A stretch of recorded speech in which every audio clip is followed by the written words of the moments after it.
kita sudah berkutat dan diuji oleh banyak peristiwa. Pemberontakan PKI di Madiun, Jawa Timur pada tahun 1948 merupakan usaha Partai Komunis Indonesia untuk memperoleh kontrol atas kekuasaan politik, namun gagal setelah terjadi pertempuran dengan pemerintah pusat.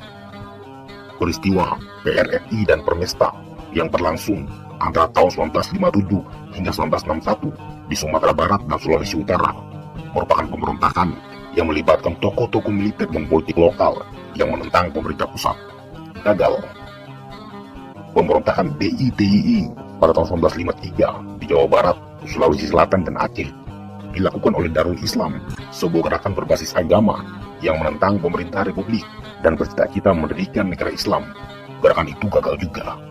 Pemberontakan Republik Maluku Selatan atau RMS tahun 1950 di Maluku yang dibantu Belanda sebagai upaya memproklamasikan kemerdekaan negara Maluku Selatan yang tidak diakui oleh pemerintah pusat. Pemberontakan itu ditumpas habis. Pemberontakan Andi Aziz di Makassar tahun 1951 yang melibatkan tokoh-tokoh militer yang menentang pemerintah pusat. Gerakan itu juga gagal. Kemudian yang paling berdarah adalah peristiwa gerakan 30 September PKI tahun 1965 yang berakhir dengan pembunuhan massal terhadap anggota PKI dan simpatisannya yang menelan ribuan korban. PKI gagal dan berhasil ditumpas sampai ke akar-akarnya. Indonesia sudah digembleng habis-habisan oleh banyak pemberontakan.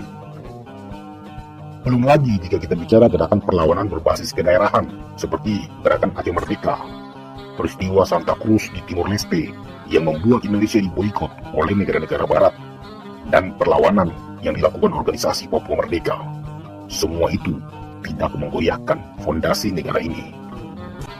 Dari semua peristiwa berdarah itu, apakah Indonesia bubar? Tidak, kita tidak bubar. Kita tetap menjadi satu negara.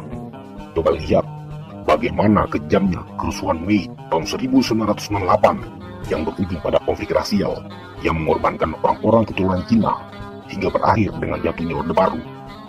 Peristiwa berdarah itu adalah cerita yang akan terus dikenang dalam sejarah negara ini.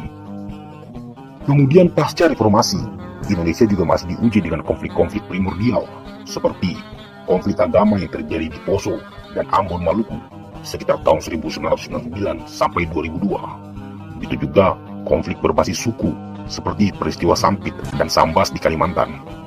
Dari semua peristiwa itu, Indonesia tidak bubar, justru semakin kuat, semakin tangguh,